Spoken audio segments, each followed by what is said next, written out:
part two of our technical and commercial webinar. Entering into the call any moment now is going to be Mr. Tom Oliver. Tom is the proprietor of Oliver's Cider and Perry in Herefordshire, England, and he would be known to you quite possibly. He's one of the more well-known faces of the global cider network and community, and spends a lot of time traveling around and drinking lots of cider. Mr. Oliver, good afternoon. Thanks for joining us. Oh, well, good afternoon, Gabe, and good afternoon, everyone else. What a pleasure. Well, for me, it is. We'll see if it is for you in an hour or so. We will find out. Tom, we've got just a quick slide here which we can share, which is going to set out what Tom's going to talk about, but it's going to be ostensibly a verbal presentation.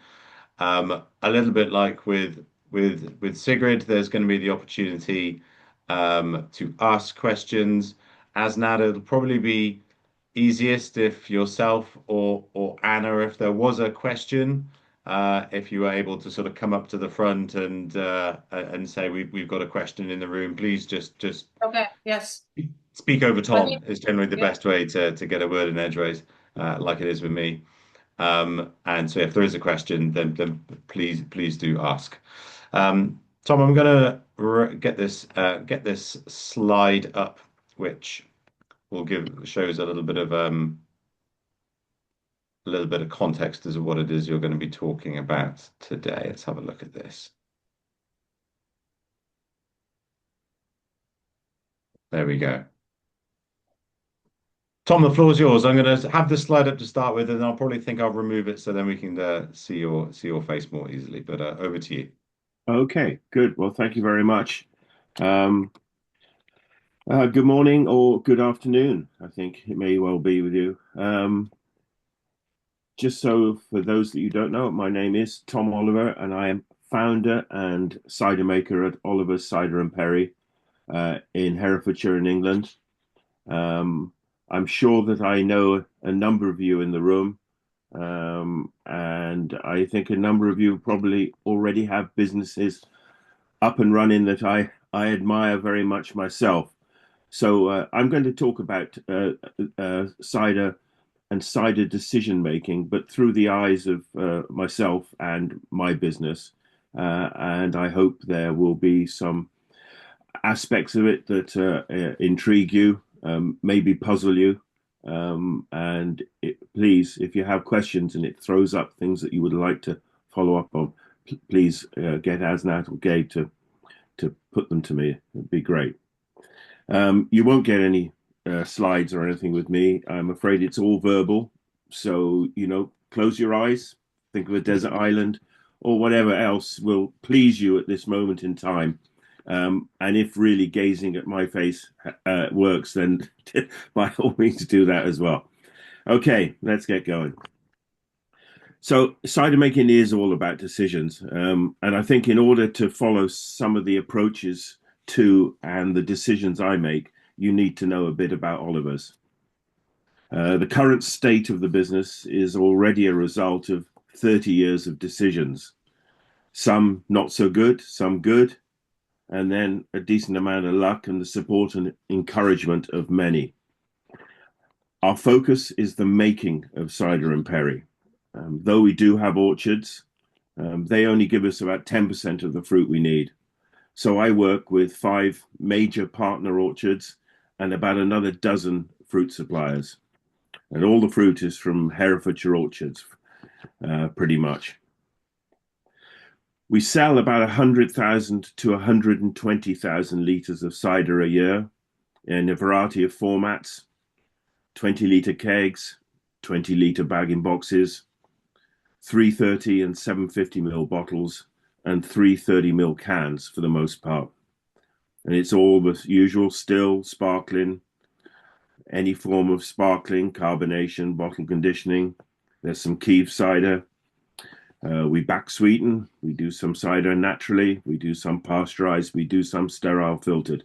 So we do a lot of different things, whatever is appropriate. Um, and we arrive at whatever's appropriate by a set of decision making. Our inspiration is traditional farmhouse cider, tannic cider apples and perry pears, harvested and pressed in the autumn and spontaneously fermented by those wild house yeasts through the winter, then blended, matured, and packaged from the spring onwards. And that's the foundation of it. And that is how I see traditional farmhouse cider making, and all done ambiently, and for us, definitely on a farm. Our aspiration is the best expressions of the fruit that we can present, then package it, sell it, and consume it in quality-driven pubs, restaurants, bottle shops, and bars. So we're taking this farmhouse fermentation base, and then we're using our skills as blenders, and then to package with imagination to honor the taste potential of the fruit.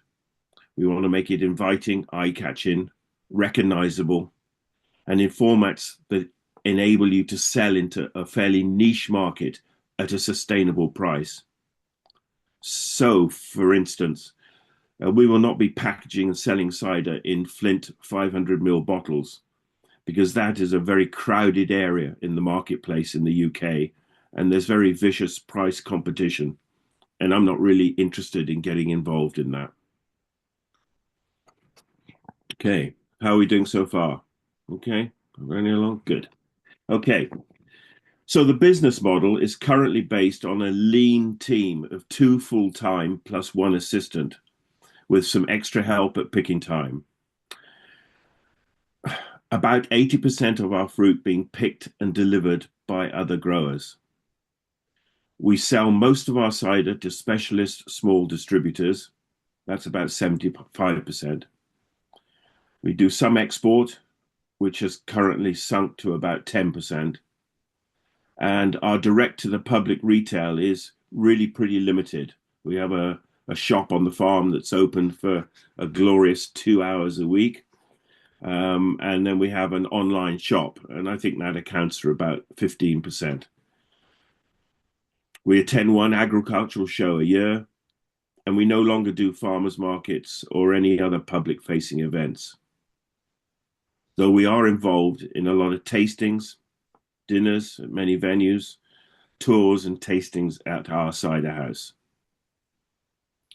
But I think it's important to note that this is completely at odds with how we used to trade, and it is an evolution of what works for us.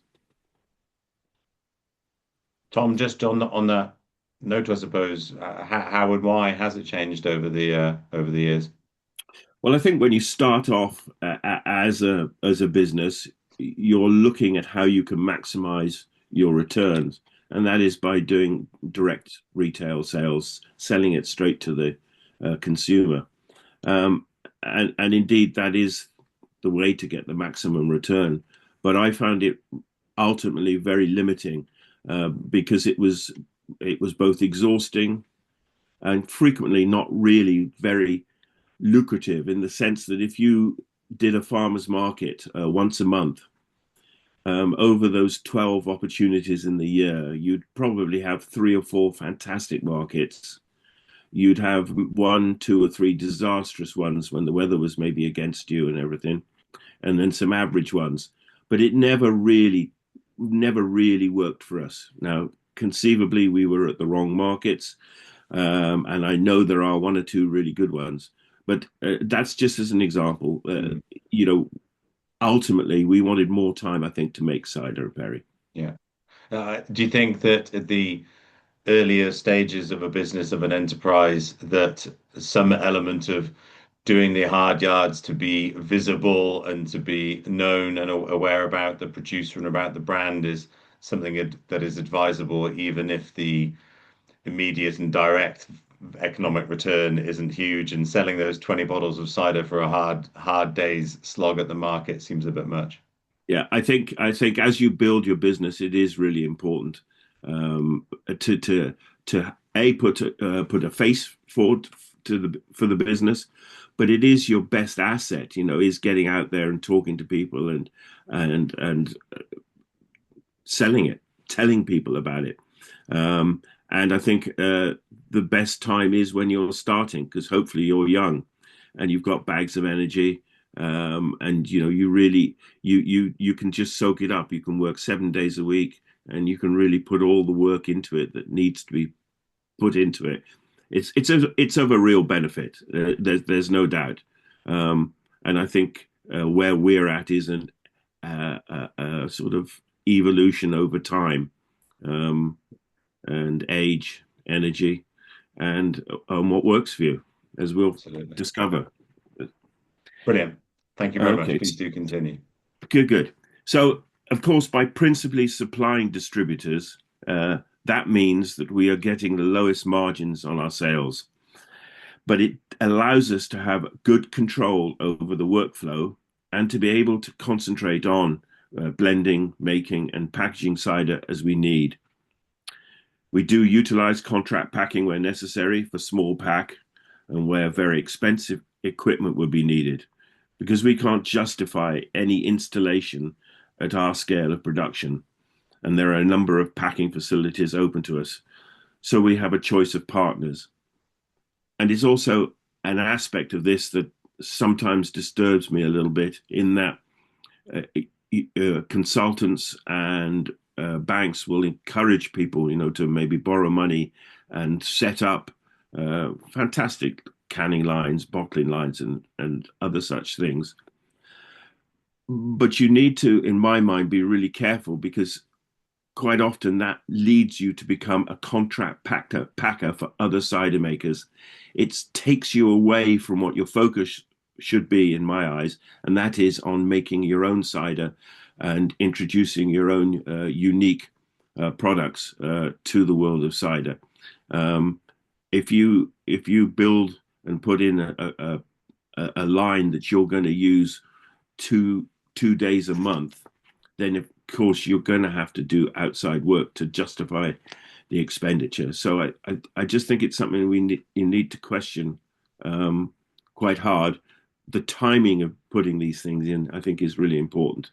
You've got to definitely have growth in mind.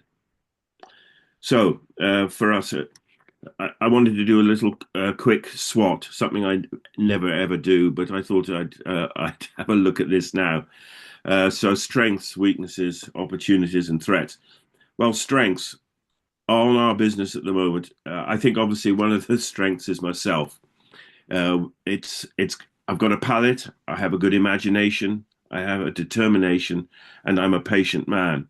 And all these things have stood us in good stead over the years as I built the business. We have a farm, so I have a wonderful site. I have orchards.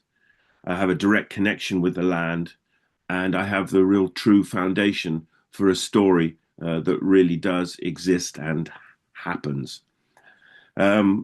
I have a wonderful community and support of fellow cider makers and cider-related businesses in the three counties, in the UK, and really everywhere, overseas, around the world. It's a fantastic community, and I'm delighted to be a member of it, I must say. And the fourth thing is that there is a cider for everyone. Okay. So those are the strengths, maybe. Weaknesses, me. I'm not as young as I used to be. It all revolves around me, and it's a real concern of myself at the moment that I have no succession in place. It's a little bit daunting, and it is of concern. So that's something I'm concerned about. Cider in the wider world, as we all know, is sold as beer, and that has a price ceiling, and I think is an encouragement to dilution. And that dilution, I think, allows a consequential dilution both of the price and of the quality of cider generally. And I think that is something that it affects every single business in cider. And it's a fact. I'm not going to fight against that, but I think you need to be considering that a lot of times when you're making decisions. For the smaller cider maker like ourselves, distribution is very limited, and that's a problem. Um, and also, allied to that is the fact that I think a lot of small cider makers are so hell bent on this maximum return, dealing direct with the public, uh, that they really don't have a realistic pricing structure that will allow for distributors, wholesalers, retailers to make sufficient margins and exist and grow, which in turn will allow the category to grow. Um, Possibly, too many lifestyle businesses, not enough commercially minded businesses making cider. But I think it's something that is a weakness within the smaller craft cider industry at the moment, and we need to get ourselves out of this. Um, and the weakness is also the strength. There is a cider for everyone. So just exactly what is cider? And that is, in a way, a little bit of a problem for uh, the world that we're trying to sell into. No one's really quite sure exactly what cider is because it is everything. It comes in so many shapes, formats, taste, flavors. It's bewildering. It's bewildering to me, let alone the consumer. So opportunities. Okay, so most people have no idea how good cider can be. This is a real frustration for me. It's clear that when they taste really good cider, their eyes light up and they get a real, I don't know, buzz and just a great feeling. So the opportunity is when people taste great cider, they really enjoy it and they will consume it. So that's a fantastic opportunity. There's all number of things that can pull people towards us at the moment. It's lower in alcohol than wine, but higher than beer for the most part. Gluten-free, suitable for vegetarians, high in antioxidants. It pairs with so many foods so perfectly, as well as being great to cook with. I think I think that's just some fantastic opportunities. I also will go back to this diversity of the products that the apple and pear offers to drinkers. And I think the fact that it can be consumed as a juice, as a cider or a perry, as a distillate, as a slushy, as a mulled drink, there's an awful lot of ways of presenting um, cider and good cider that widens its consumer base. Um, And also, apples are ubiquitous and mostly grown in orchards. And these orchards can connect everyone with the countryside, can connect you with nature, and they can be places of calm and well-being. And I think this is something that we all know, we all sense it, but it's something that we could make more of, I think, and share more with people. Um, right. Threats. In general, because apples grow in so many places and are indeed ubiquitous, I don't think they're treated with enough respect. And I think the drinks they produce are not given the kudos that they deserve. I think low value is attached to cider because it is served as a beer in the pub and is sold cheaply, pile them high, in supermarkets. The modern day consumer is somewhat daunted by character, taste, and flavor in their food and drink. And even when presented with said character, are not sure that they have the tools to enjoy or understand it. And I think the homogenization of food and drink, principally by supermarkets, is a real problem for cider. Cider is a drink that has so much character, but if you can't enjoy tannins, if you don't understand what's going on in your mouth when you feel some astringency and some bitterness, and it's demanding something of you, it's really important that you can assess it and understand it. And I feel that, yeah. homogenization of food and drink is making it harder for people. And finally, there's currently a real lack of training or information on cider production in the UK. Now that Peter Mitchell's finished, we're delighted and blessed that Gabe is concentrating a lot on server and consumer training, which is great. And also as part of Cider Institute, they're providing courses and everything. But it is wonderful that everyone who can present and educate on cider is going to, it needs to and should be thinking of doing that going forward. So well done on doing things like this, because I think they're really, really important. There is just too little opportunity for people to generally to learn about making cider and all the different aspects of cider making that you need to know about.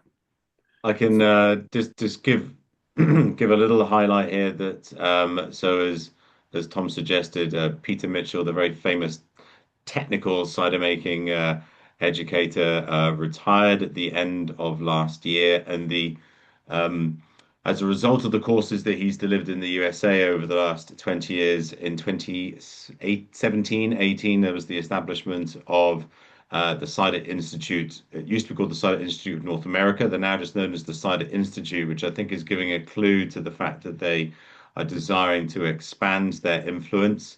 And I'm doing a little bit of work to try and bring one of their classic 5-day cider making 101 course, which is entirely based upon Peter's course, to the UK next spring. There's going to be a lot more noise about it in the forthcoming month or 6 weeks. So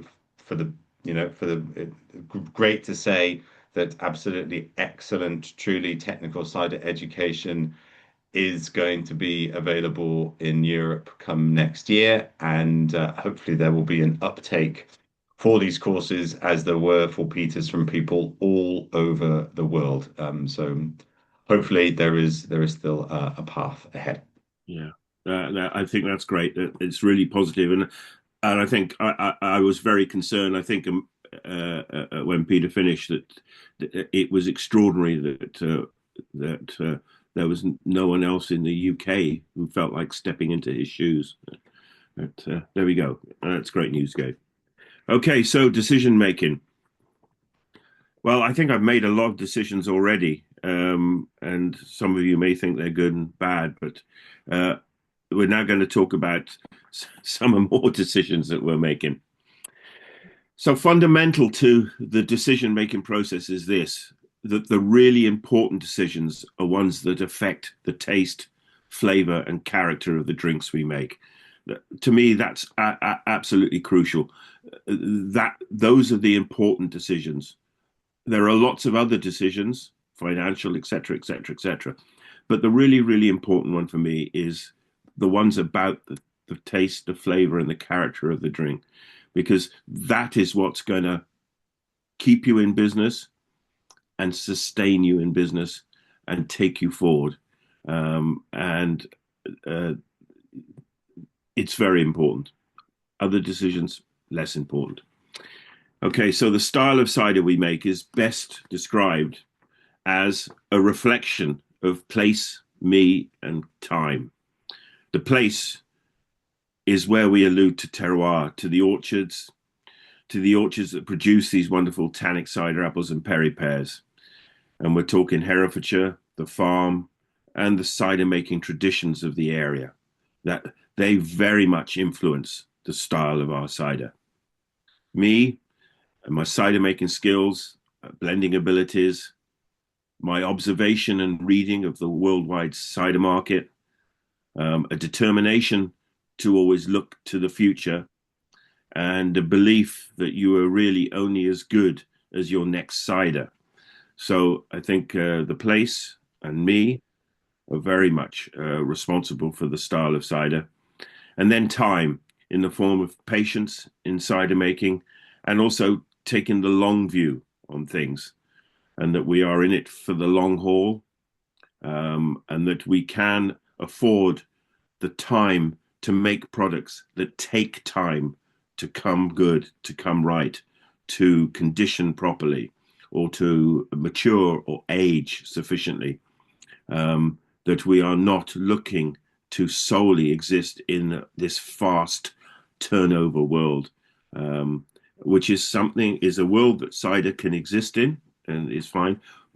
But I think if you can apply time as well and patience, you then have the full picture of the best way to approach cider making.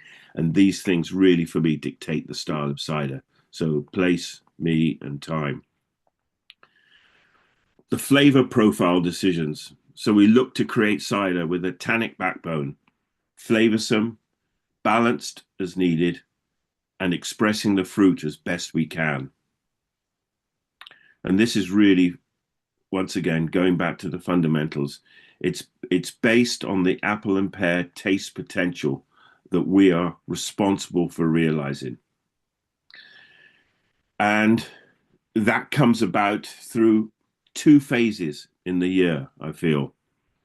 The first phase is in the autumn, and we just started pressing our peri pears today, so yet another phase one has started, and it starts in the orchard with the appropriate fruit growing in the appropriate conditions to get the most suitable cider apples and peri pears for our style of cider making, which will mean the right varieties with as little inputs as possible, in the more standard orchards, and then maybe some more intensive, sprayed, fertilized, irrigated in the more modern, denser bush orchards. Grow them as appropriate. The trees are designed to flourish in certain situations, and we aim to approach it in that way. You've got to harvest at the right time. You've got to sweat the fruit for the right length of time. And then you've got an opportunity to do the first part of the blending at the press. And we do that to give a cider that's got good keeping qualities for when the fermentation is finished.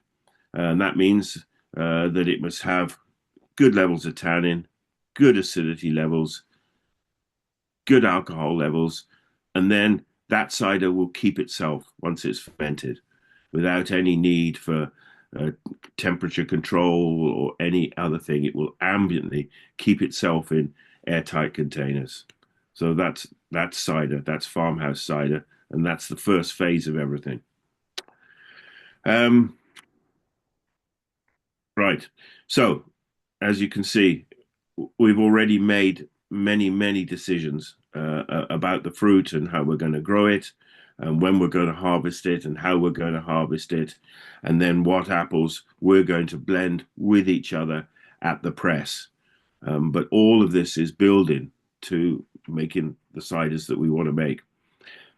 Phase two is the search for that favoursome cider, continues in the spring, and for us starts after lambing, which takes up the first few months, finishes probably at the end of March. So we start tasting through all the liquids and all the fermentations in April, and we make short notes about each container of liquid.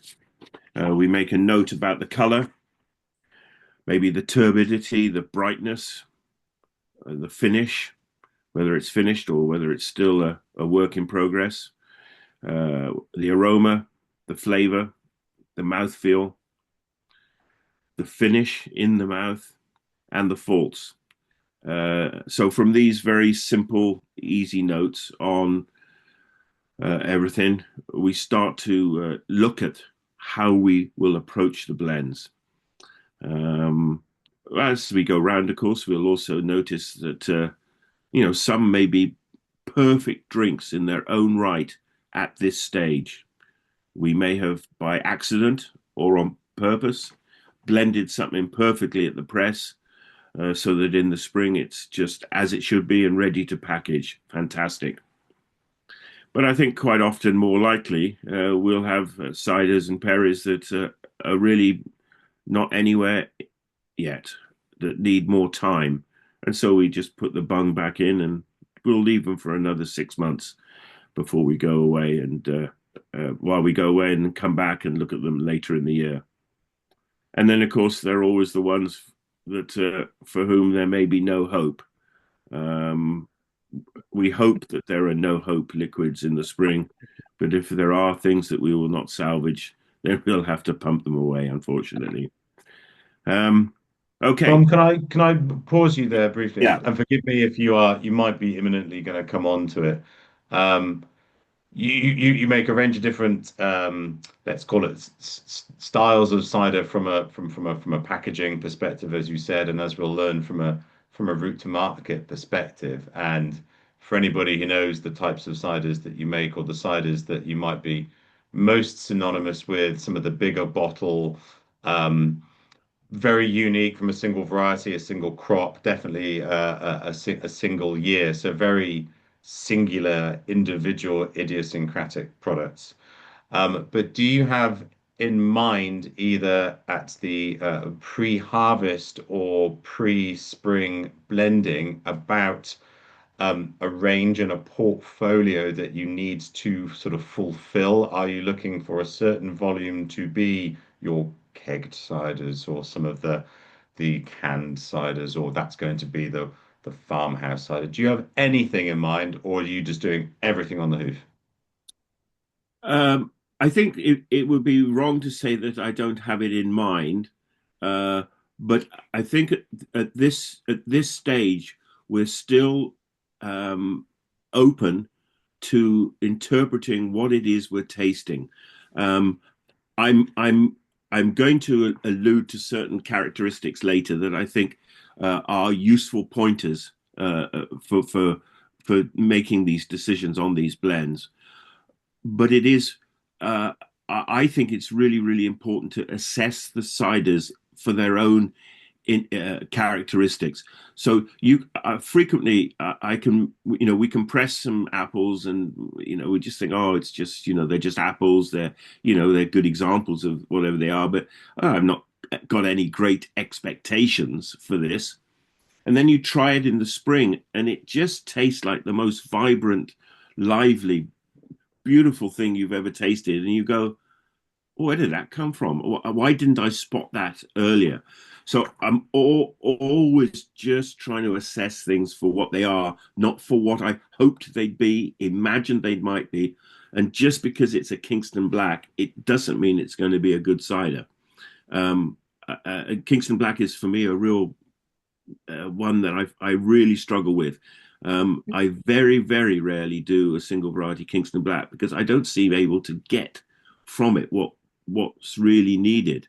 Um, just either the fruit or the whatever. I always tend to blend it.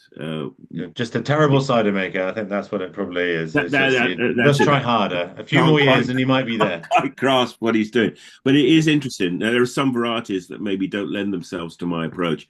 Having said that, we've got a lovely Kingston Black last year, which is You which is you you something. you do indeed. I suppose the way that you want to and are able to approach this is giving you flexibility for those cider makers whose business model is a little bit more around, I produce three or four particular ciders which have to have some degree of consistency or homogeneity and are being produced in a volume. Maybe an element of having that in mind from press onwards possibly comes to play. But you're a demonstration that you could still do that, but still have freedom and flexibility on route. Yeah, I find it quite interesting. There's a few things. I may come back to this Please in do. a Yeah. while because it does. There's some interesting things that can happen. Okay, so at this stage, and we're talking in the spring after doing this tasting round, we're going to have an idea about what we've got in all our different barrels, tanks, and IBCs and so forth. Um, and we are at the moment really only judging the combined talents of the fruit and the yeasts. It's now that as a cider maker or blender, we are going to start to try and honor the fruit and the consumer's pleasure. And so we go about it in this way. We'll start with the drinks that we package at the cider house. And the first one we tend to do is the vintage cider, because the vintage cider is already 18 months old. It's been in barrel for at least 18 months. So it's stable. We've probably selected the barrels in the previous year to go forward to be the vintage cider. So it's what I call a fairly safe bet, because the cider will be stable. It's not going to have any surprises. And we have a sort of, the blending of it in terms of the taste and flavor. We can get a degree of consistency that's going to reflect the seasons prior, being 18 months old. But it's a good one to start with. We then move on to the keeved ciders and perries that we're going to want to bottle at a certain sweetness. Now, this sweetness is only there for a brief period of time as the fermentation levels go on, and the alcohol increases and the sweetness drops. So, in order to capture that, these keeved ciders and perries are literally a day or maybe a week sensitive. So we have to then bottle them, and we then pasteurize to preserve them at this particular point where the sweetness and the acidity and everything just sings, and we can nail it. And those tend to be fairly early on in the spring. And they are things that we will have, for the most part, 99% of the time, we'll have blended at the press, because we don't get another opportunity to interrupt the keeve. So that's when these are done. We'll then go on to the bottle conditioned ciders and perries, and these are ones that have been keeved, but we allow the gravity to drop further so that they can be bottled at a reasonable sweetness, about a gravity of 20. And then they'll drop 4 degrees to 15 or 16 in the bottle. So they'll present as a medium in terms of sweetness. But because of the nature of our fruit, they have a lot of tannin, and not so much acidity. We really rely on the carbonic acid in the conditioning to mimic a lot of the acidity to achieve the balance and the mouthfeel that we want. But we want a big, creamy mouthfeel with some lovely little bitterness in the finish, and this lovely, big, bold, ripe fruit in the middle of it. And that's how we achieve that. So then, and these are time sensitive as well. So we have to do these as they come on, and that tends to be May, June time. Okay, so then we'll start looking maybe at some of the more regular lines we do, some of the contract packed products. And these tend to be the ones in the 330 ml bottles. For some of the reasons I mentioned, we don't have a bottling line. We have a delightful manual, truly hand bottled 750 ml setup. It works absolutely beautifully for what we want, but it wouldn't work on any level for any other bottles other than 750 ml. So the 330 mils, they're bigger blends and require obviously a higher volume of liquids. But we're looking as we've looked through all these containers, one of the many notes that we'll make is the fact that this cider will lend itself to. So as we go through the barrels, we'll have made notes about a particular barrel-aged cider we make called Gold Rush. And we'll already have identified a number of barrels that might be suitable for Gold Rush. As we go through, we're looking for a cider called Pomona. This is a more fruit-forward cider, so not much of a barrel element, so no barrels will go to this. But as we go through IBCs and tanks, we'll have identified some of the more fruit-forward and more higher maybe some of the more higher acid balanced ciders that we've got, they'll be suitable for that. And at the same time, we'll have probably identified in some of the larger tanks where we have volumes of cider, volumes of a variety called Yarlington Mill, and volumes of Michelin and Davenet. Those are the tanks that we're looking at. The Michelin and Davenet will probably go towards the Gold Rush, and the Yarlington will be heading towards a bit more towards the Pomona side of things. So all the time we're mentally and physically making notes about how suitable any particular tank or container is for these blends. The the so after that, we also have some of the more regular house blends we do in 750s. For anyone not familiar with my ciders, and why should you be? We have, interestingly enough, two of them are very food focused in a sense that one is called Cheddar on My Mind, and that's a 750 ml we do to encourage people to consider consuming some cheddar, or if not cheddar, some cheese with cider. It's a very obvious labeled product, because I think sometimes you have to be really, really obvious when you're suggesting to people about what might work.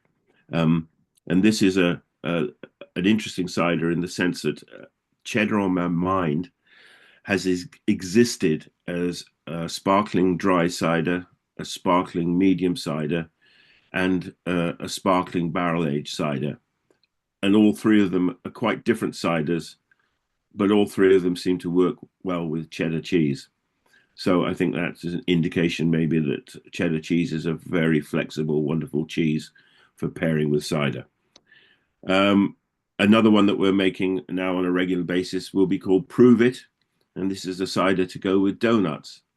Now, donuts may not seem a particularly high-end food to be pairing with, but rest assured, there's this lovely sweet, well, medium sweet barrel-aged cider that pairs beautifully with donuts, and that's something that we should be making again and again in the future.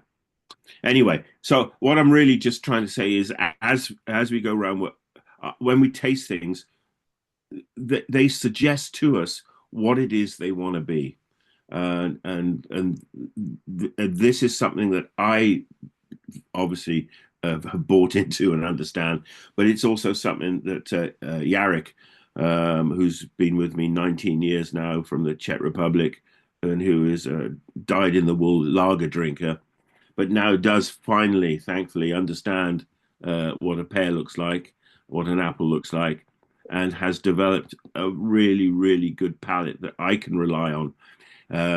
He quite often he can tell me when things are right and wrong, and he can tell me when he's doing things and tasting things, oh, I think this would be suitable for this and this would be suitable for that. And he is always right, which is fantastic. So, at least we have two palettes working on things now, which helps spread the load a little bit. And finally, in all these different myriad of things that we make, my latest infatuation is distillation. And so we are setting aside cider for that, for an apple eau de vie, for a pommeau style drink, for a pear eau de vie, and for royal cider. And this has been for me fascinating, because this is asking me to try and imagine or understand the type of cider that I need to set aside to make really, really good eau de vies and pommeaus and stuff. And so we started. I looked at eau de vies, and I find most of them pretty disgusting, to be honest. They're tough to drink. They're very abrasive, and I just thought, surely we can I don't know. We can make something a little more approachable, especially for the UK market where there is no eau de vie opportunity here. It just doesn't really exist. So we're going to have to make something that will pull people into it. So I looked at eau de vies and I looked at what I liked and didn't like about them. And the first thing I did was I went out and found a distiller who I thought got a really beautiful preservation of aromatics, but the liquid itself was really quite smooth and full and warming, and not abrasive and hard. And I found him using a German still, a Kona up in Ludlow, and I've been very pleased with the quality of distillation. So having found the distiller, I needed the right cider. Now for an eau de vie, a lot of it relies on the aromatics, but you don't need so much tannins and so forth. So I looked at that and I went, okay, I need a very aromatic, high acid, low tannin cider. We have the perfect thing here. We have Foxwell. And indeed, this proved to be right. The aromatics, the appliness has been preserved in the eau de vie, but there is this lovely softness to the liquid.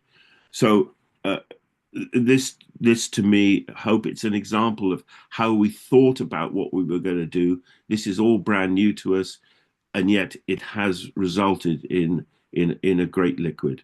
So I think hopefully that's a good idea. Right. Still there? Still with me? We're still here, Tom. Don't worry. Good. Are there any questions at all in the room there? Anything burning at this point, or we can save any elements for the end? They're all amazed that I'm actually still in business. That's That's it. right. Yeah, they're Okay. enthralled. Okay. Carry on. Okay. So, amongst the many considerations that we need to consider too is the continuity of blends. And to be honest, I don't find that so daunting. And even when made with different varieties of apples, we can, from season to season, get blends to fulfill consumer expectations while still exhibiting seasonal variation. Um, the blending of cider and the homogenization of it, you know, we all know that if you want to make a cider that tastes the same, then what you do is remove any sense of the apple and just replace it with a degree of sugar, a degree of malic acid, a degree of carbonation, a degree of color, and that makes everything look and taste similar to the consumer. But I think the fun thing for me is doing a similar thing, but doing it with cider itself, doing it with liquids. It's much more fun, and the consumer is much more forgiving than you would ever imagine, I think. Well, I Um, was going to, my question was, how do you manage that consumer expectation, that they expect it to be the same every single time, and and they can be remarkably sensitive and perceptive to that sort of difference. So if they're not aware of the reasons, or don't have the opportunity to speak or to ask the question, how have you found that process to be managed? See, I think that the crucial thing is if you're blending for taste, then you are offering the consumer something that tastes right, tastes good, tastes. So if it tastes different, the allowance is understood because it tastes good. And if the difference, I mean, we're not talking about a million miles away or a million changes, but if it's slightly stronger, or slightly fruitier, or just some minor difference, which it will be if you've blended it correctly, but it tastes right. That's your get out of jail card. It's not as if you've got a liquid that has no character, and and so if it tastes different, what's the consumer's obviously going to think something's wrong. But if it tastes good and it tastes right, the consumer will go with you. Now, I may be giving my consumer too much credit. I don't think I am, but you know, you have to believe in what you're making. You know, otherwise it's all to no good at all. You might as well make Frosty Jacks, which you can probably achieve very good consistency on.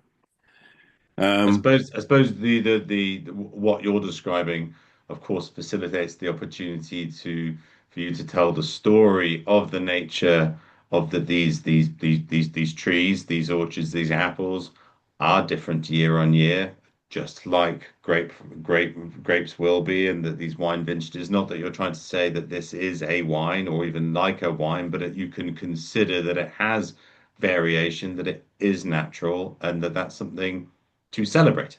yeah, yeah. I think this is you know, this is part of the great opportunity. I don't think I don't I would encourage people not to shy away from being able to um, just make great cider, and that will be accepted.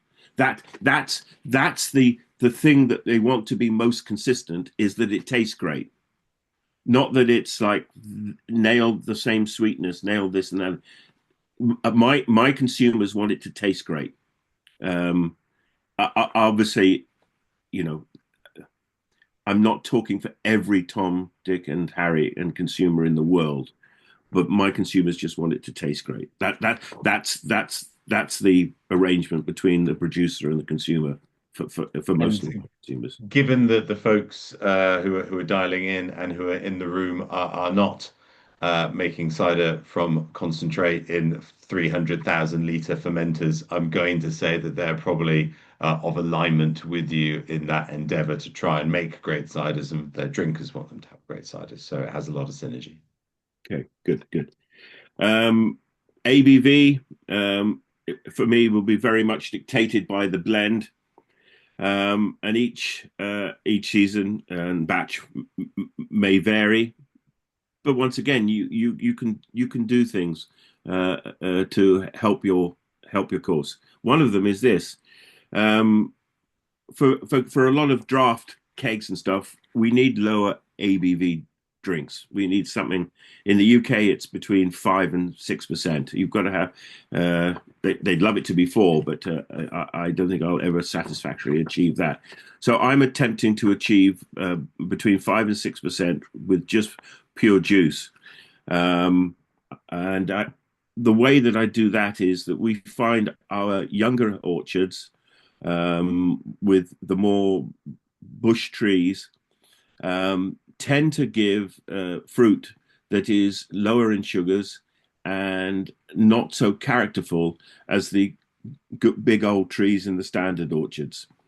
So a lot of the time we're looking at these younger orchards to provide us with a lot of the juice for the cider goes into kegs.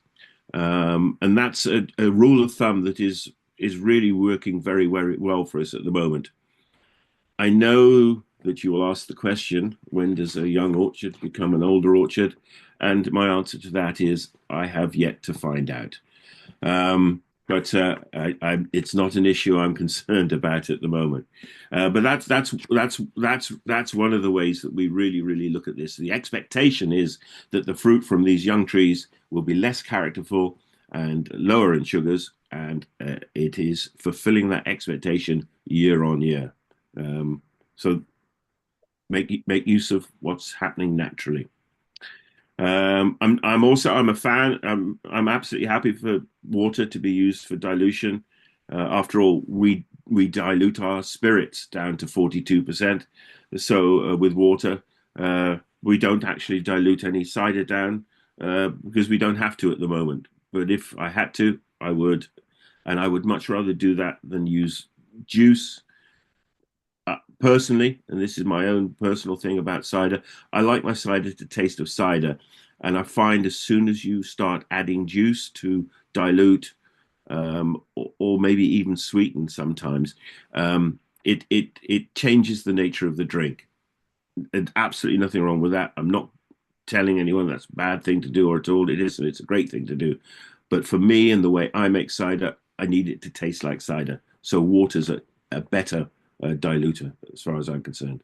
Obviously, there's limitations to that, but that's how I feel. Sweetness.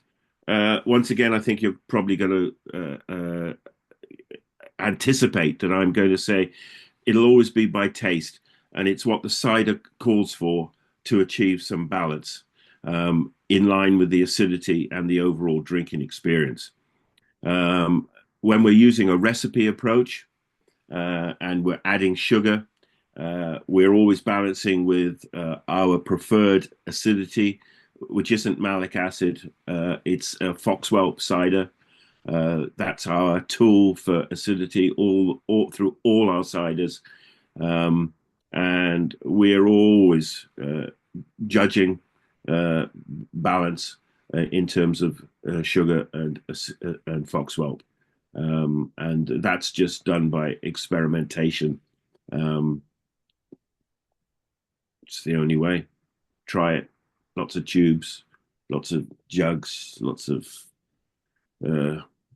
pipettes, syringes, things like that.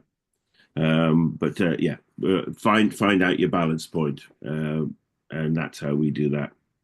Tom, just to Yeah, interject you again, given that for the majority of the market, global market, cider is synonymous with something that is certainly not bone dry, generally not even off dry, and whatever your perception of medium dry is, there's most of them have got quite a degree of sugar in there. I think the folks are starting to see that you are on the one hand a proud traditionalist and proud of the heritage and culture, but you're also a considerable pragmatist. Um, a proportion of your portfolio, I know, is bone dry, and that I know is a favorite tipple of yours. But am I right in saying that the majority of your ciders would have a level of sweetness that would make them accessible to most drinkers? definitely, definitely. I mean, the my determination is I'm here to sell my cider, not to talk about it, not to gaze lovingly at it, but to sell it and for the consumer to buy it and drink it, and then swiftly rush out and buy another one. And in order to do that, the marketplace is still demanding some sweetness. And it's wonderful if we can supply that sweetness through keeving or a natural arresting of fermentation. But if we can't, I'm absolutely happy to add sugar.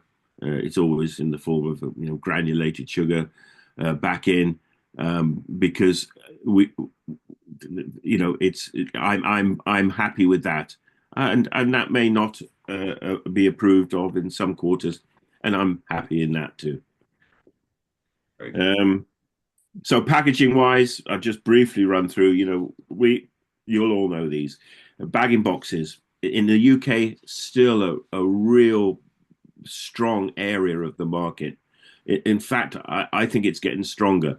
It may be that people see the value for money of that form of cider. It's obviously a still cider. It has a relatively short shelf life, but it's very popular. We continue to. We've invested in very strong 20-litre bagging boxes made by Smurfit Kappa to our own design.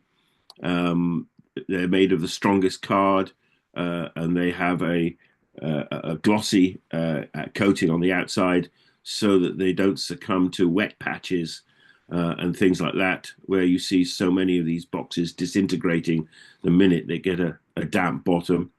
And then the Oliver's ones will survive a damp bottom, which I think is always a good thing. Kegs, where we're doing poly kegs and key kegs. Keg conditioning is a thing, but it's not really. It's at this stage it's at the moment. It's lacking in science, and the outcomes are too variable. But I look forward to the day when we do master for real keg conditioning to give the consumer a consistently spruced up carbonated, naturally carbonated drink. I think it's going to be very exciting, but we're not there yet. And my observations are that a lot of others aren't quite there yet as well. Bottles, we do 330 ml and 750 ml. As I said before, we don't do 500s, too competitive, pointless getting involved in. But we do a very good run in Jeroboams and Magnums on occasions, should you want one. Cans, 330 ml. Finding a lot of use for cans, actually. And then, of course, to go completely against what I've just said, all our distilled products are in 500 ml bottles because we're probably pricing our 500 mils at where most people would be pricing their 700 ml distillates. I think one of the major issues for UK cider, maybe cider in other parts of the world, is that there's no recognized bottle or container for cider. It would be wonderful if people could look at a bottle and go, that's cider.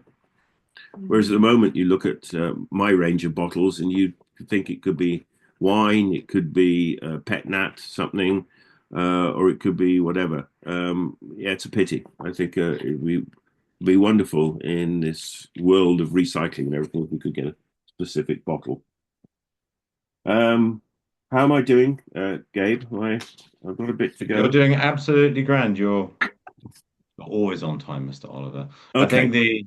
I think that the question of pack type is such an interesting one, especially when it being which I think you're about to come on to route to market, being so keenly aligned and linked into of the multitude different ways that you can package and present your ciders, having a very clear idea as to what is the most appropriate, depending upon the type of avenue you're trying to sell through, and of course the type of consumer. So please Yeah. do. Good. Okay. So yeah, so it is packaging leading on to routes to market. So the packaging choices are dictated by the market we're selling into. And also, I have to say, what glass is available to us at a price I'm prepared to pay. As I've said before, bag boxes very strong. Kegs, I think, are growing in demand. I think it's a really good way of dispensing draft cider, but it's for us it's very tough financially. The margins are very slight on keg cider, and if I successfully mastered keg conditioning, that would give us a lot more margin because we have to subcontract out kegging at the moment. Bottles. I still think bottles are the the, the premier form of cider packaging that I'm comfortable with. I like the look of them. I like the strength of them. I mean, glass is 100% recyclable. We're getting a lot of trouble with using glass at the moment, but I still think that cider should be in glass bottles for the most part. And there's no doubt that the 750 ml bottle is the cider that gives us our best margins. So obviously that has a big interest for me. 330 mils, as I've said, they're all contract packed, but they're aimed at the restaurants and the pubs that are with limited fridge or shelf space. But they are the way that you can bring potential retailers and restaurants and stuff into the fold. It doesn't take up much space. They can order small amounts. It's a good introduction to cider and perry, and it makes a very suitable volume to go with a dinner or lunch even. And I think this is why we're finding a lot of interest now in 330s compared with what everyone predicted, that 330s were just not going to be redundant and everything. They're not. They're very much working for us and actually on the increase. And we're actually finding that export is really enjoying 330s as well, which is a nice surprise to us. So that's good. Cans, once again, contract packed. but I think they've really opened up a new market for us. Um, a lot of consumers now are quite familiar with cans. They buy their beer, they buy other drinks, cocktails, whatever, in cans. So buying cider in cans is just another step in the right direction. But they're also great for those who are on the more outward, physically exhausting side of things, bikers, hikers, walkers, etc., where weight is a factor. And they're really good for barbecues as well. So we're really pleased that we've stepped into cans in a small way. And then distilled products. I'm fascinated by what the marketplace will allow us to do in this. I think it's if I could pick out one product that's made more of a difference to cider drinking and cider perception, it'll be Pomo in the last 18 months or so. It captures people's attention, and when they find out that it's a cider base, they suddenly have a new respect for cider. So I think it's very interesting. I'm very excited by what can be done with distilled products. Okay, so routes to market. Um, as I discussed earlier, our preferred route to market is through small niche cider focused distributors. 30 years of selling cider, and I have learned a few things. One, I am not the best person to sell Oliver's cider to the consumer. It's not that heartbreaking for me, to be honest. I'm very relieved, but that is the truth. Direct to consumer used to be the way, but now we have chosen to focus on making cider and leave distribution, much of the marketing, and sales to others. Currently, we are celebrating some 10 years of the Fine Cider Company, the only cider-focused distributors in the UK. And Felix Nash was the answer to my prayers in terms of representing Oliver's Cider in London and beyond. I could bore you for hours about the frustration I have had over the years in supplying London, trying to do it myself. It just didn't work. So when Felix came along, it was a fantastic thing for Oliver's Cider for sure, and for others, I'm sure. The Fine Cider Company are now, after 10 years, just turning a profit. It's been an incredibly hard and tough first 10 years for them. It's taken every bit of heart and soul and bold initiatives to keep going, especially when COVID hit right in the middle of this 10-year period. Felix paints a glorious picture of the history of cider and moving it through to constant reinvention in the modern world. And he's focused on selling cider to restaurants and high-end bottle shops and pubs, usually where food is frequently a focus as well.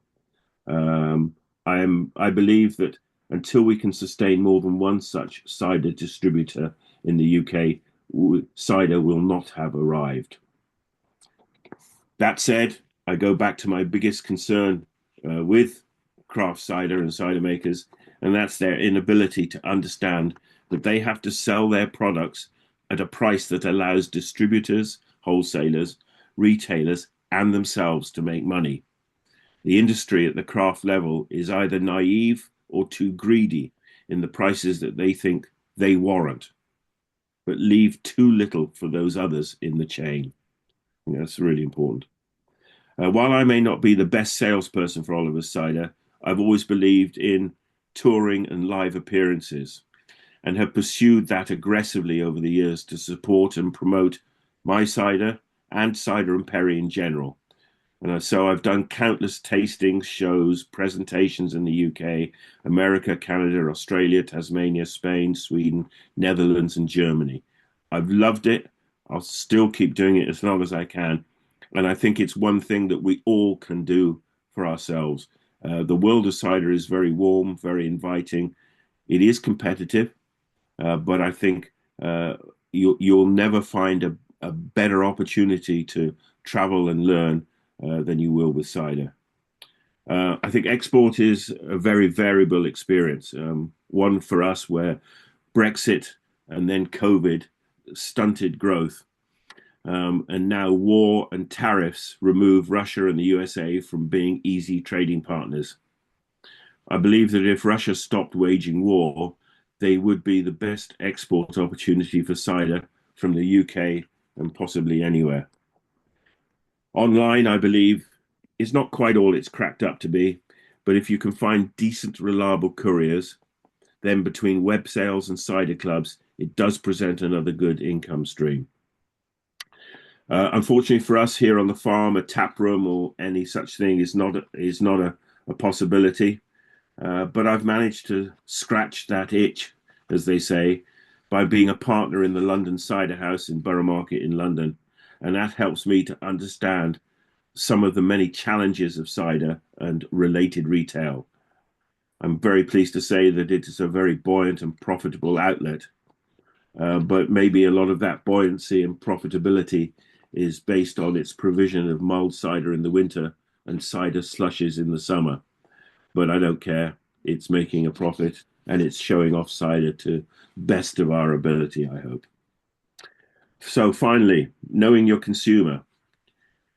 Well, to be honest, I was a bit stumped by this one because I wasn't quite sure what that meant really. So I had to go and ask AI because AI is something I do all the time now. I did a presentation the other day, and I asked AI about do you use barrels in cider making, and AI assured me that you did. So I immediately seized on that as the way forward. Anyway, AI informs me that knowing your consumer involves understanding their needs, preferences, behaviors, and motivations to develop effective products, services, and marketing strategies that foster loyalty and drive growth. This goes beyond simple data collection to create deep customer insight, which is essential for improving customer satisfaction, tailoring personalized experiences, anticipating needs, and ultimately ensuring business success and sustainability. Well, that was very, very useful.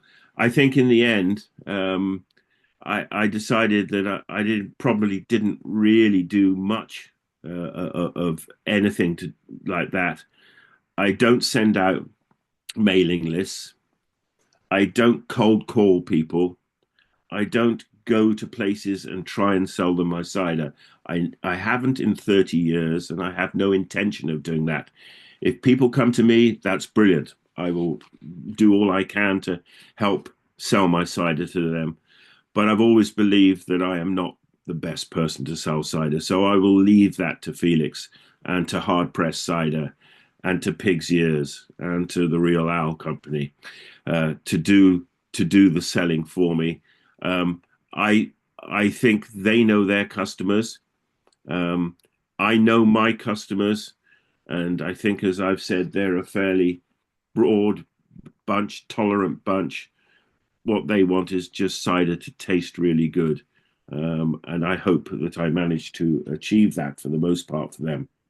I Um, think I think you do. I think the nub of the matter here is that in the face of cider being known by the vast majority of people as something that is 4.5% alcohol, light of body, high of acidity, reasonably high of sweetness, very easy, very refreshing, um, generally quite clean and devoid of any flavor profile which might be as a result of a bacteria or a yeast, and I mean that in a very positive way. In light of that, you don't make that, but you have obviously you have a confidence now that you know that there are people who want to have a different cider experience, excuse me, that sits outside of that norm. Um, but I suppose yeah, it's how do you know they exist, or how do you cater for them? yeah. So I think what's happened, of course, is that 30 years ago they probably didn't exist because they didn't know that cider existed, and the whole the whole progress, I think, of quality cider is going to have to be, and still will be, have to be based on the fact that someone has to taste this to understand what it is they are missing or hadn't appreciated before. And so so much of the progress of cider will be revolved in distribution, I think. Obviously, it needs to be produced, but then it needs to be distributed. But you might almost say that you're doing it almost blind initially. I don't really mean it like as drastic as that. But make good cider and it will be drunk. That is, I don't know anyone who is making great cider who's having any trouble selling it and who couldn't make more and sell more. Yeah, so I think that's it. Finally, I just got a few odds and ends that may or may not be of any interest or relevant.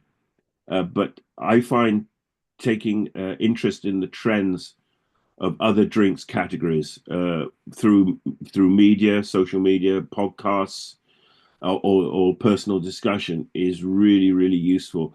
Ciders, we think it's unimportant. It's only a small percentage of the drinks market, but in actual fact, it is a buoyant category in our world, I believe, and I think we need to look at the troubles and struggles that other categories are having. I find wine fascinating at the moment.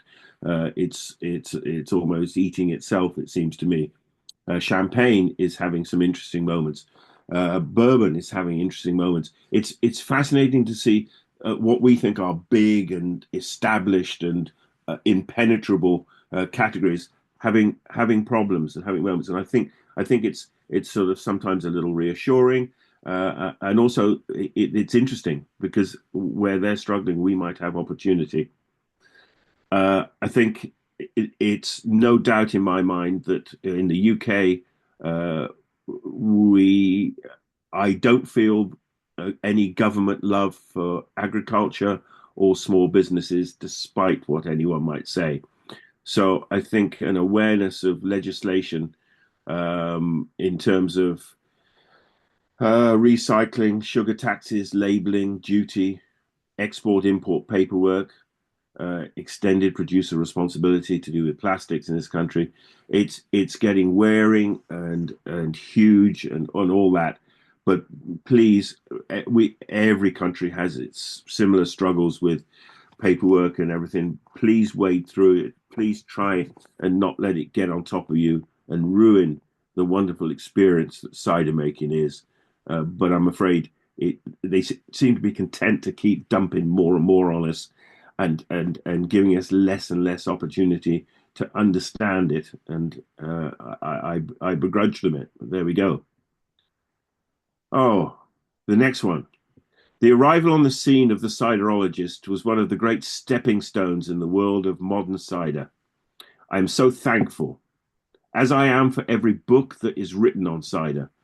The value to Oliver's of being featured in Pete Brown and Bill Bradshaw's book, The World's Best Cider, is just amazing. So, anytime anyone wants to visit, though it may seem very inconvenient or tiring or whatever, do your best to welcome them. Give them some cider, give them some lunch if that seems appropriate, and who knows what will come of it. Really important, really important. Right, there may be more ways to get cider in front of people. For instance, a cider washed rind cheese. There's lots of ways. And cheese, more people know about my Yarlington Mill cider now through a cheese called Yarlington that's been washed in it than they did about my cider before. It's fantastic. So look for opportunities that may not seem obvious or direct, but they're there. And finally, you must keep your enjoyment of drinking and making cider and orcharding. This is what will get you through the toughest of times. Done. No more to say. No more to say. Oliver, over and out. Thank you very much, Tom. One thing I'd probably like to add is that as we've all heard from your description of of the fruit and the sense of place and your desire to honor the fruit and all of these things.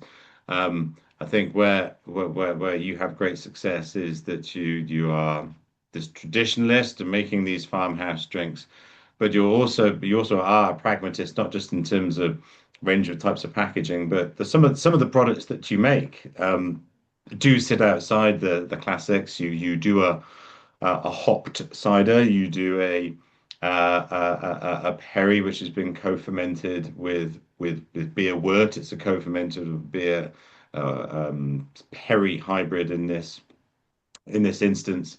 Um, and I think that's what I've admired quite a lot is that and you've taken cues from other people. You're saying about looking at other industries, and you've taken advice or guidance from people who sometimes are a little more knowledgeable, understanding about a space of the industry, especially when it comes to selling cider.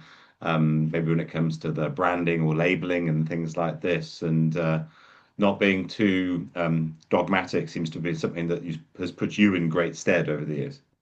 Yeah, I think you know the understanding that there are some things that you know about and can contribute to the conversation on, but there's other things in business that you are just blind to.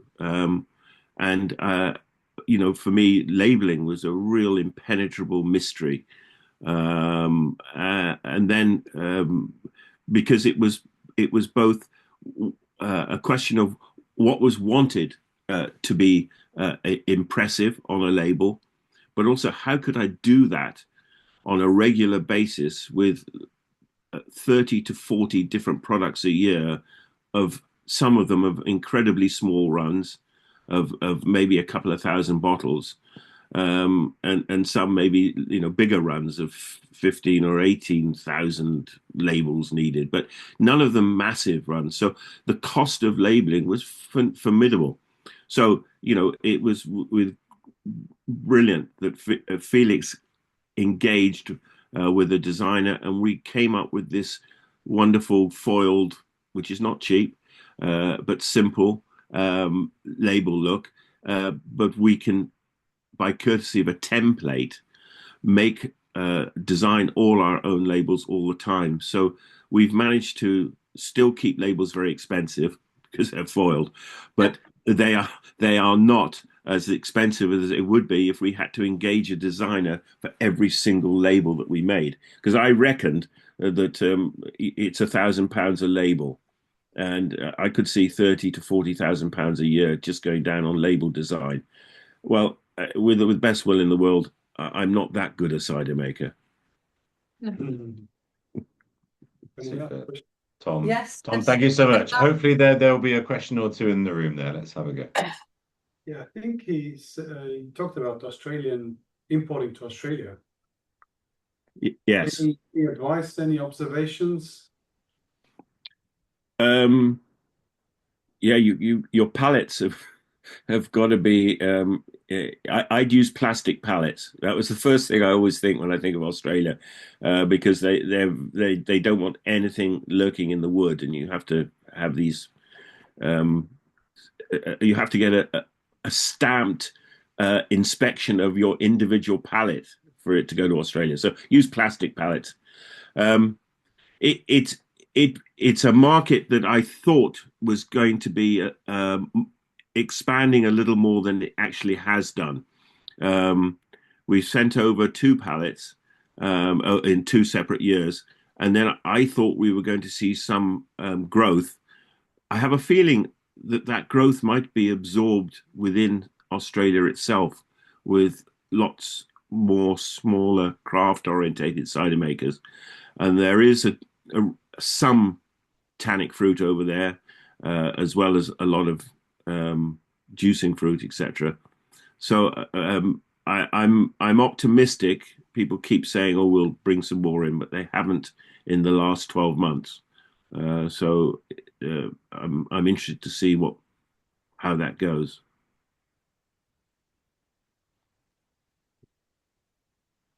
Any other questions in the room there, Hasna?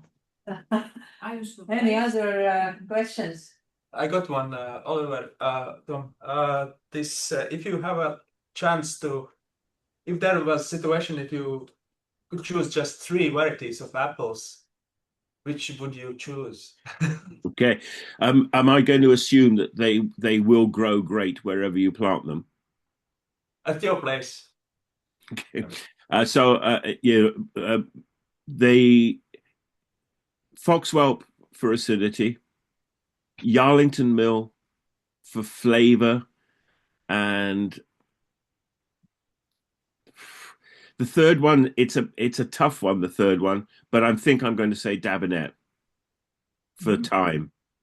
So Dabinet, Yarlington Mill, and Foxwell. Thanks. And what about Perry pears? Three, just three. Just three. Oh, brilliant. Okay, so let's pretend Fireblight's not an issue.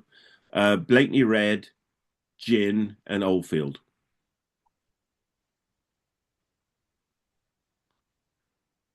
Yeah. I think that if you had those 6 varieties of fruit, you could make phenomenal drinks. Phenomenal drinks. They'd all be decent single varietals. Dabinet, you need a bit of time on, I think, but yeah, be a good starting point. Three fine choices there, Mr. Oliver. Any other final questions at all?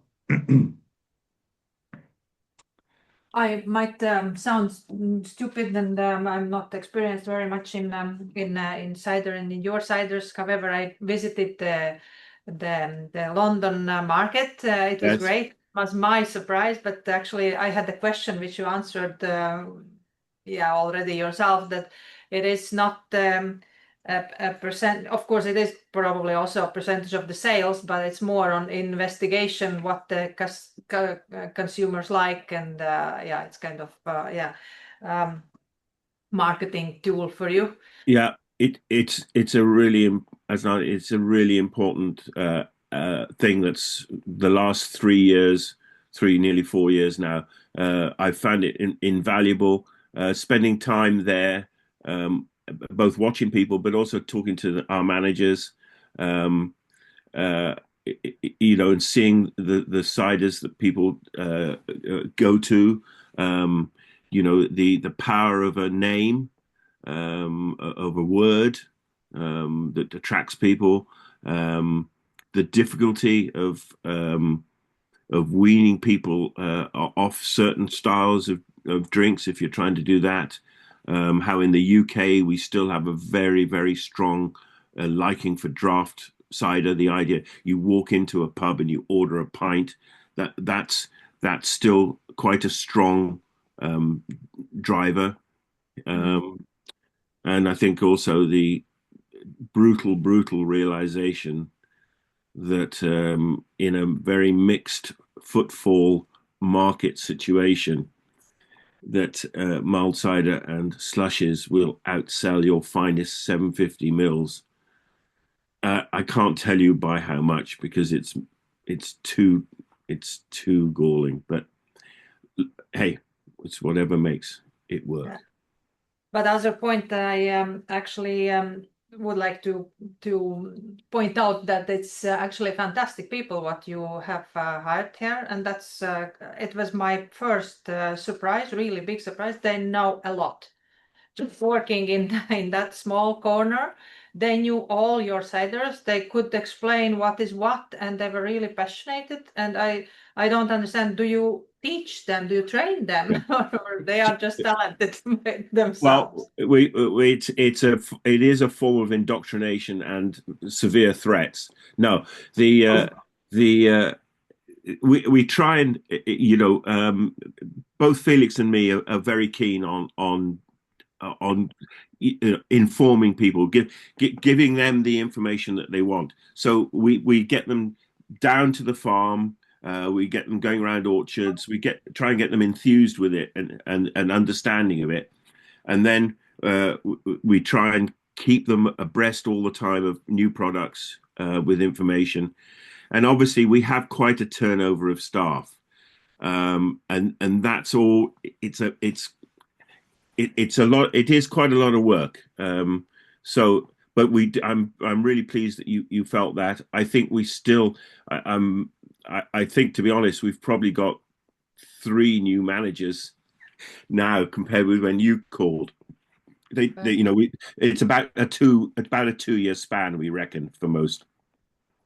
But we're very, very pleased with them. But it is training, and there's no doubt that's something that Felix and me offer to anyone stocking our ciders. They'll get staff training. I did a staff training this week in a beautiful pub in the Cotswolds. And it's just really, really good to just see a few lights go on with people that a couple of key things that they can key into and use when they come to talk about your cider with the consumer. And I have another question, if I might. When you export, I know that you also export something, or I don't know amounts, but to US and Australia and any other country. Do you choose yourself which kind of cider, or you go and observe, or they ask you? Probably stupid question, but I really am curious on how. No, well, it does work in different ways, but usually the customer will come to me, and he invariably will get a list of the ciders that I think are suitable for export at that moment. And by that I mean I want them to have. I need a decent quantity of them. I want them to have a good shelf life ahead of them. I want them to be robust in terms of traveling and everything. So not every product is suitable for export, but I give them a list of ones that are suitable. They then look at them and will probably come up with what they think might work. They'll then get back to me, ask for my comments, and I'll exchange with them, and then they'll put an order in based on what we've agreed. There are times when people will say they just want I don't know, 10 cases of everything. It's strange, but sometimes it's a lot more focused than that. At the moment, Japan's taking kegs and 330 mils. Not as many 750s. It's a tougher sell at the moment out there. Okay, thank you. Any other questions? Can I ask a question? Yes, you can. Would anyone in the room feel like having a cider business like mine, or do they think it's just too tough a prospect to get into? Yeah. Or Go ahead. Yes. It seems almost everyone. No, go ahead. Just go ahead. Do they see it as achievable? Yeah, it is. I think, but it needs, as you said, at least 30 years. But maybe not of effort. No, the thing is, you've got to understand the first 15 or 20 years of my 30 years was spent waiting for cider to become something. I think it's now, you're going to have I think the advantage of the cider as an industry has kicked off now.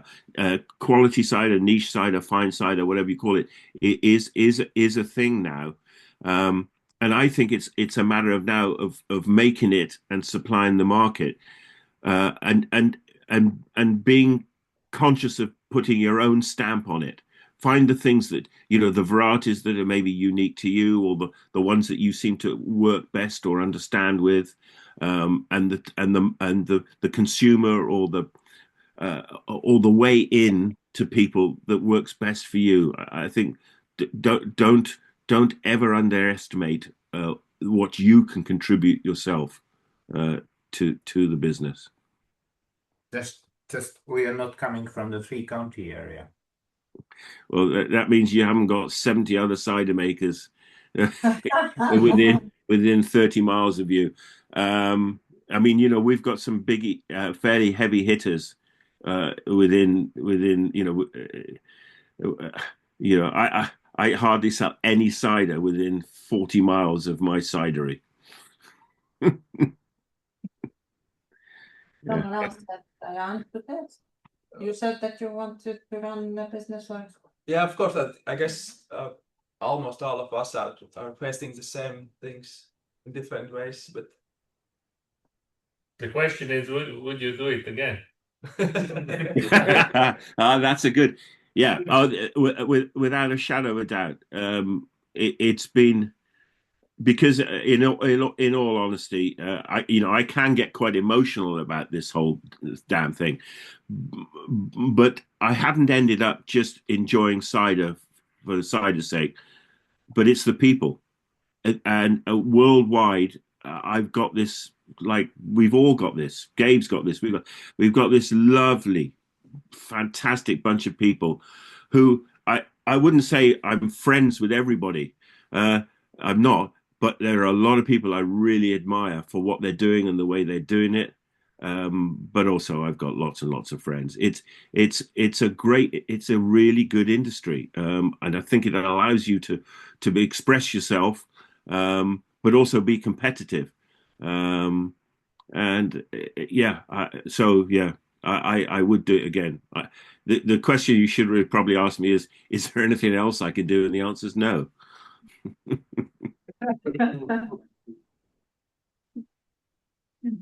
Yes, something. Anyone else? Yes, Tom, it was fantastic. It was so inspiring. I think it was so emotional, and I can say that I don't make cider myself, but I'm one of those who fell in love with this community. And this is why I write project after project to support the cider. I love people who is working, like people like you, like Gabe, like many others, like Kristin in the US, and all my guys here. Yeah. It is something about people. No, that's fantastic to hear, Asnati, because I think you are one of us. We are one of you. Oh, thank you. That's the biggest compliment for a year at least. Thank you. Super. Well, Tom, thank you so much for your time and your insight and your knowledge. I think the group have taken a lot from what you've had to say. So thank you very much. And that is the conclusion of our two-part seminar.